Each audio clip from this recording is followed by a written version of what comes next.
Well, hey, thanks for coming, everyone. It's good to see all of you here. Hey, today we're going to talk about how to protect your business in 2025. And the reality is things have changed dramatically, especially since COVID in the last 5 years. But things have changed dramatically, even in the last 90 days to even the last year. We're seeing a ton of different activity.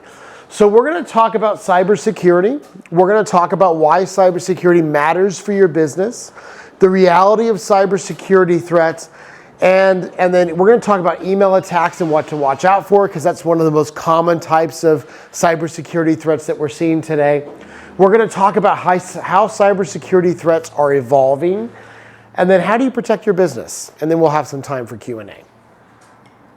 So, why cybersecurity? I get this question a lot. I get a lot of small business owners who say things like, well, I'm a really small business. Why do I need to be thinking about cybersecurity? Or I'm a really small business. I'm not sure that I actually need this because I don't really have that many technical issues. And so we're going to talk a little bit about these 5 myths or 4 myths that we have. So the first one is that hackers only target big companies. And I can tell you from experience that this is far from the truth. The last year, most of our business is small, medium-sized business, and we stopped 6 cybersecurity attacks this year. Most of those were through email. Most of those were because people fell for phishing attacks, but they ranged from ones that could have been ransomware all the way up to business email compromises, which somebody gets into their email and actually takes over and can do a bunch of damage. Antivirus keeps me safe is the second myth, which most people think of an old school way, that if I have antivirus on my computers, that is what's going to protect me from the bad guys.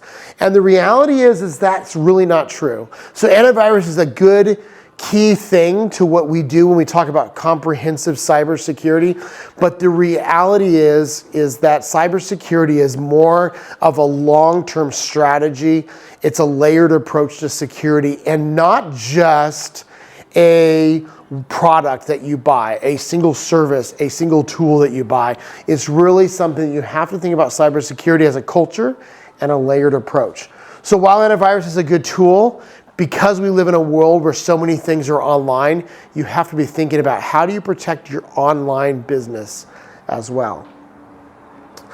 I'll know if I'm hacked is the other one, which is really fascinating. People think that if you've seen enough movies, you've seen where somebody's sitting at their computer and then all of a sudden it goes like dark, turns bright red, flashes at you and says, "You've been hacked." And that's just not true.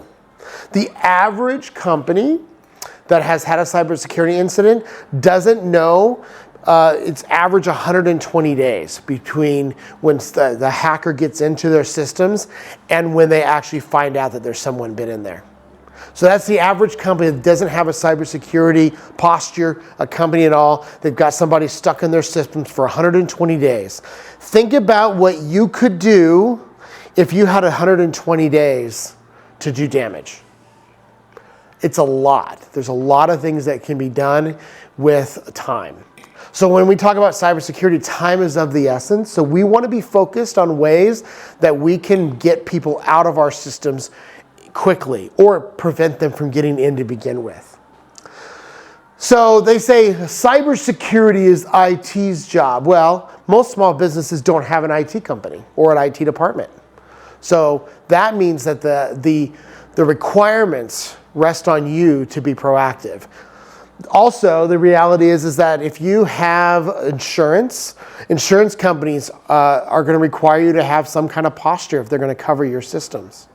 So you have to be thinking about, as an owner, as a CEO, cybersecurity is your job to make sure the job gets done. Just like any other part of your business, you have people that work for you, that you make sure that they take care of things to make sure your business keeps running, to make sure your business continues to make money. Cybersecurity is no different. You have to make sure that your business is protected and it's your responsibility to take action.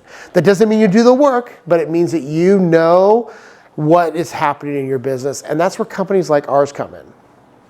Okay, so here's one of the most fascinating things I learned last year about cybersecurity. So the FBI has this thing called the IC3 website or program. And basically what it is, it's a way for people in business, people in general, to report cybersecurity incidents. So these are the statistics from 2023 of the things that were reported to the FBI. Now here's what's most fascinating. One, this is a fraction of what has really happened because most people don't actually report. It's probably like 40% of the incidents that actually happen actually get reported. So these numbers are only what's reported, which means they're way higher than what we see here. But we see that there were 300,000 phishing complaints costing Americans $19 million, American businesses $19 million. Now pay attention to phishing because phishing actually leads to business email compromises in most cases. So we've got 300,000. So think of it as those 300,000, 21,000 of those could have been business email compromises. But we had over 3,000 ransomware complaints also come through email, costing Americans $60 million. Okay, here's the astounding one that blows my mind, and I remember my brain almost exploding the first time I saw it. 21,000 business email compromises in 2023, costing Americans $3.96 billion with a B dollars. Insanity. So we're talking about businesses that all of a sudden have a compromise of their email, and of some form or fashion, they have lost $3.96 million in 2023. Okay, we're sitting in 2025. How much you want to bet that number's gone up significantly, right? Like we know that cybersecurity incidents are only increasing, so we're saying that we expect this to either double, so now we could be talking about a $6 billion, $7 billion, $8 billion cost to business owners in America because of business email compromises. If that doesn't tell you that we have a really big problem that we have to think about as a business community, I don't know what does, and that's just the reality. So here's a couple examples of some of the things that we've seen in the last few years. MGM Resorts having a cyber attack that cost them $110 million. Anybody remember MGM? Like, it was a really big deal. You're talking about not just a software issue, you're talking about something that actually made people stand in line and wait. People all of a sudden couldn't get into their hotel rooms. Like think about if you're on vacation, you've been out gambling, having fun, and all of a sudden you're ready for your break and you want to go back to your room to change clothes, and you can't get into your room because it's locked. You're trying to check in, you flew all the way from New York City, because they like Las Vegas, right? And you flew all the way in and you get to your hotel and you can't check in. And you've planned a big extravagant trip to stay somewhere for a week. Cybersecurity incidents have real life consequences. And a lot of times as business owners, we might think about the inconvenience. Well, I'll just replace all my computers, but we don't think about what happens if you lose that money. What if you're a CPA and you get hacked? And now all of your data of your business of all of your customers is compromised. What if you're a law firm who does, maybe you do business law, or you do Social Security law, or you do some other kind, there's some other ones that are for like benefits. I know a veterans law firm, she specifically works on helping people navigate the Veterans Affairs system. What happens if that information gets out? It's bad not just for the owner, but it's bad for the customers involved, and it can lead to serious legal repercussions. So then we've got AT&T, says that they had 51 million customers that had data breaches. So 51 million. Who's an AT&T customer here? Anyone? Oh, the two of us. Okay. Well, I'm one too. So you might have got a letter in the mail. We've seen a specific group that has attacked over 500 organizations worldwide. It is becoming a serious thing that we have to continue to think about. So here's a big security challenge that we face. So 2021, 61% of attacks use employees' credentials. So this is like logging into email, for example. So this is people who have their credentials on the dark web. Ran a report for somebody this morning, found 3 exposed passwords that they're currently using. What happens if hackers get those passwords and you don't have things like two-factor turn on? Guess what? They're in. 94% of attacks use email for their delivery system. It takes on average 120 days to discover a data breach. We talked about that earlier. 58% of malware attacks are small business. So we have this saying in the industry that you're not too small to be hacked, you're just too small to make the news. Really, the reality is that it's the percentage of small businesses is higher. More small businesses get higher by percentage than larger companies. The larger companies might account for more cash in some ways because they're bigger and their exposure is so much higher, but 58%. So that means 58% of the people you know who are in business today would have a cybersecurity attack. And it's actually, this is from 2021. So you think they're saying now, if you know 6 business owners, one of those 6 will get hacked this year of some sort. So have some sort of cybersecurity incident. 60% of small, medium-sized businesses go out of business within 6 months of a data breach. This is where, this is like a CPA, a medical, say you have a small medical practice that has a data breach, it costs them so much money that they can, on average, go out within 6 months. This one blows my mind. 20% of organizations that suffer a breach don't do anything to prevent another attack. It's almost like they think it's like that old myth about lightning, that it doesn't hit the same place twice. When in reality, when a group gets hacked, they put your information on the dark web and says, hey, guess what? We got these guys. And now more people start to attack because they figure that you're not going to do anything about it. So here's why email matters. We just talked about this a little bit. 91%, I think we have a little change there. 91% or 94% on the other slide, they start with email. And I'll tell you, because I look through the spam filters of our clients on a regular basis when things come up, we stop just a lot of crazy stuff that happens. And most of every attack that we see today, especially in small business, is email related. It's not the old school hacker who's trying to hack into your firewall. That happens, but generally it's a targeted attack at a very specific entity. It's like government attacks. Those are really common.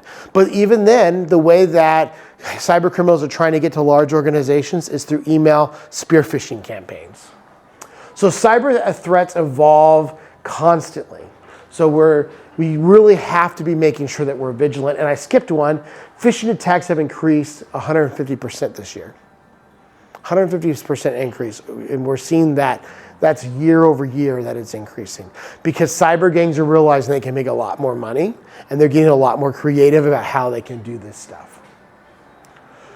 So back to the email thing. One click on a malicious link can compromise an entire network. I actually saw this. This is before I was in cybersecurity. I worked for an alarm company, and we had somebody who clicked a link, and it literally destroyed 3 servers. We had a Excel spreadsheet that our phone guy was using, and it was a huge spreadsheet that had literally all of our phone numbers listed and what they did. It had all the information that he had been building over 20 years. And the initial file got wiped out.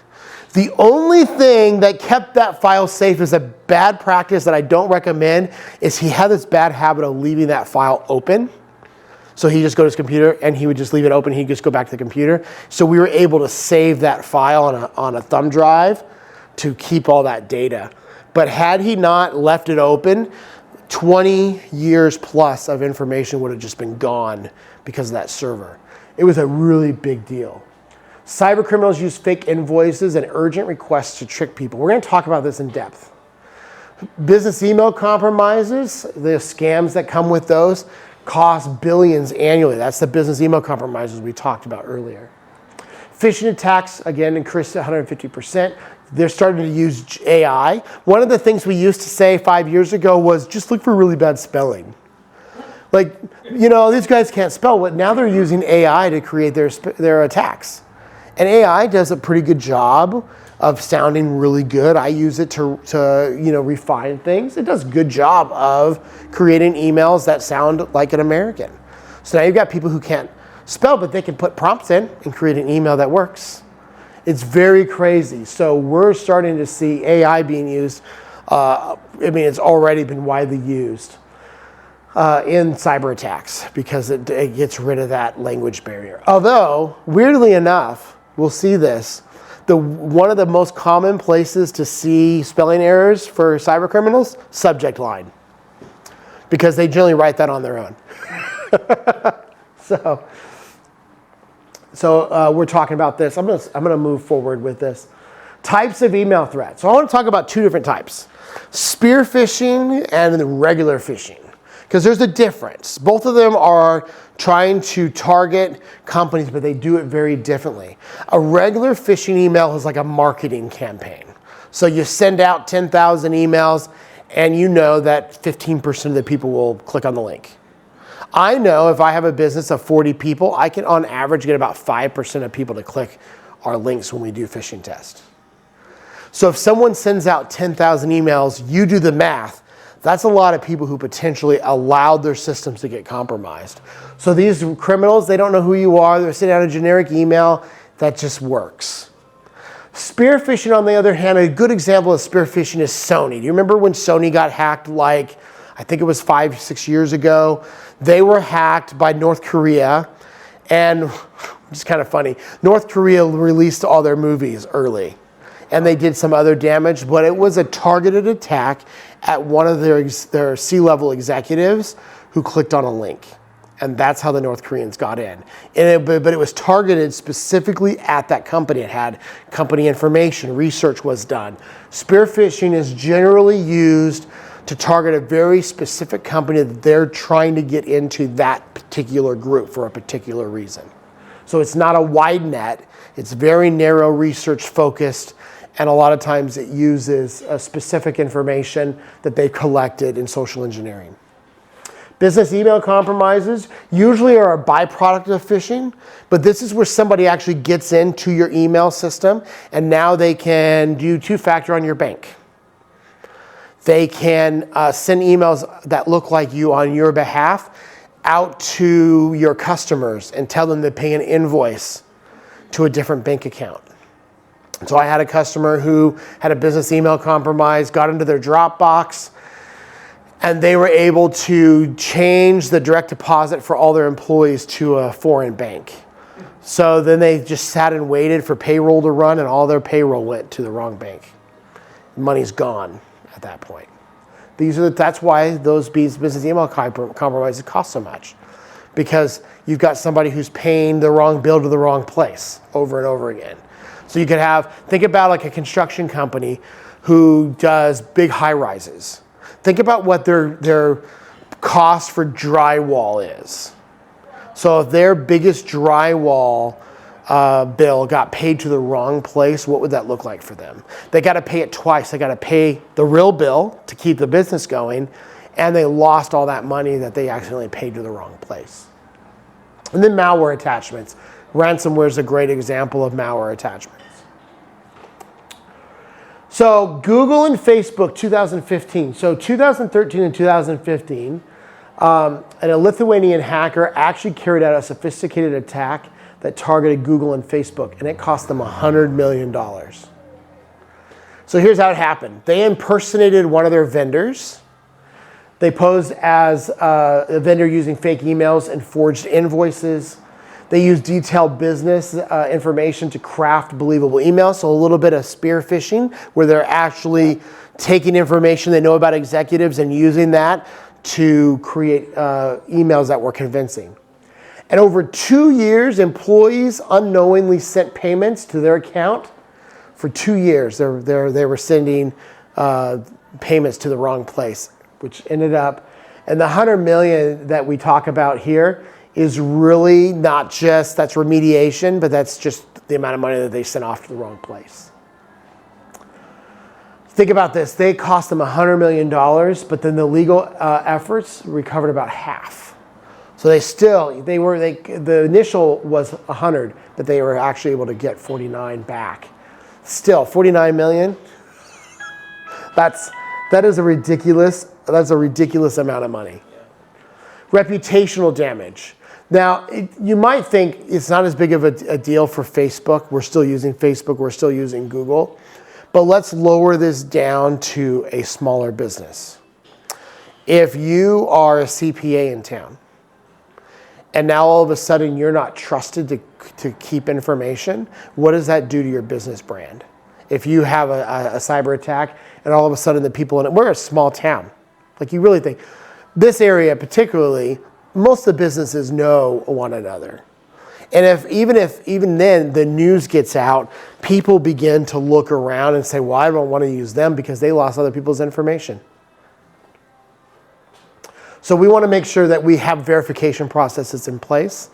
A simple verification process built into their payables would have prevented this whole thing. Because one of the things that's really fascinating, when we looked at this attack, it was completely outside. They weren't even inside, like it wasn't even inside their systems. They were just pretending to be other people. It's crazy fascinating. So we're seeing AI-powered attacks. Cybercrime is a service. People go to work just like you and I go to work to do cybercrime, which is a crazy thing. Like, they just walk in, go to the kitchen with their latte, go sit down and steal money from people around the world. It's their job. They see it their job, right? I painted a really good picture there. Social engineering tactics. So these guys are getting really smart about using psychology to make money. They're studying how people respond, and they're getting better about crafting emails and things that work.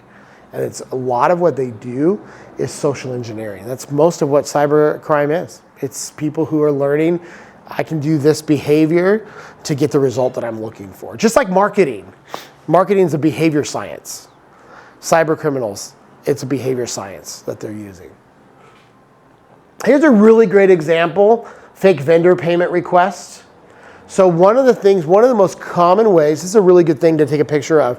One of the most common ways that we see cyber attacks of business email compromise particularly is somebody who sends an email that says, pay an invoice. Click on this link to pay an invoice. That's not an unusual behavior. What's unusual is when you see it taking you to a Microsoft logon. And those are generally because they're trying to collect your username and password. And so the cyber criminals have been able to make things that look just like Microsoft in ways to give away your information. Here's another one. Terminated of your account has been processed. Remember what I said earlier about subject lines? Cyber criminals, like, you may not see very many errors in here, but you see errors up top because they're not using AI to create their subject line. So there's things you can look out for. One of the other things you want to look out for, the biggest one, is especially if they say, like, here's an example, this is from the Proton Mail. This is supposedly customer support for Proton Mail. But you look at the address up here, it might be hard to see. It's not a Proton Mail address. It's some random thing from some other company. It's very important that you don't just look at the names of email, look at the email addresses when people send you stuff. Especially if it's demanding payment or it's got a urgency to it. Always be looking at the actual emails themselves, because those email addresses are the key to making sure it's actually coming from the right place. A lot of people just depend on our eyes to skip over things to get right to us falling for phishing attacks. So here's some examples. So creating urgency is a really common thing that we see in cyber attacks and phishing emails. Incorrect grammar and urgency, unfamiliar sender domain. One of the things, we have a tool that actually will tell you, hey, you don't get emails from this very often. So here's an example. Somebody says they're from one of your vendors, but at the same time, you've got a header that says you don't get email from this very often. It triggers you to go look at that email to confirm that it's actually legit. Okay, so here are the ways that we work to stay protected. So one of the biggest things you can do is adopt a cybersecurity mindset. So this really means a mindset that you create not just in your own mind, but you work on it with your employees. So we talk about having a culture of cybersecurity. This means that in your staff meetings, you're talking about cybersecurity. This means that you're doing ongoing training with your people to make sure that they're thinking about how they can protect your business. Because some of them don't realize, they go to work every day and they don't necessarily realize that protecting your business protects their jobs.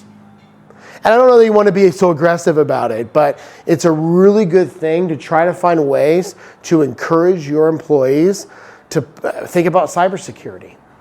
We really believe that cybersecurity training is a must when you're talking about part of the ways to stay protected. One of the things that we try to do when we talk about training is not a checkbox.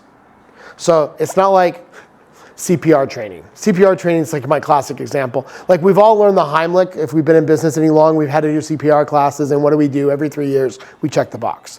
And then they change the what do you call it? The amount of percussion or whatever you do, compressions. They change the amount of compressions every year, so it's different. Maybe they keep you on your toes.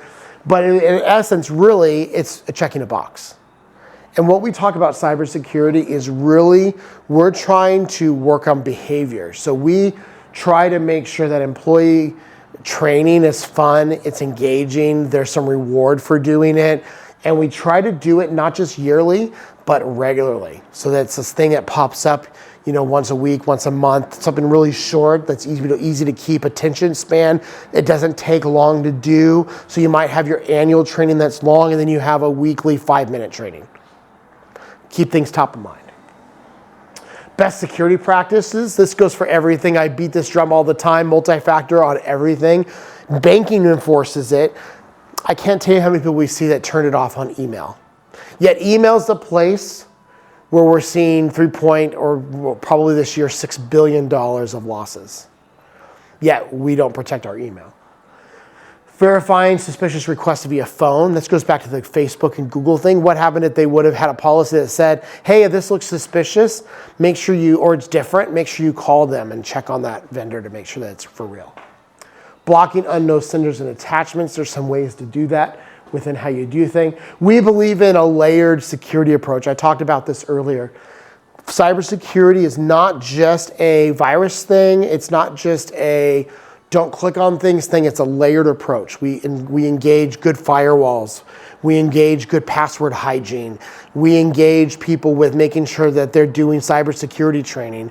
We have a really good system of monitoring computers, monitoring the email domains and Microsoft 365 to make sure that if a Russian hacker gets in there, there's a quick response.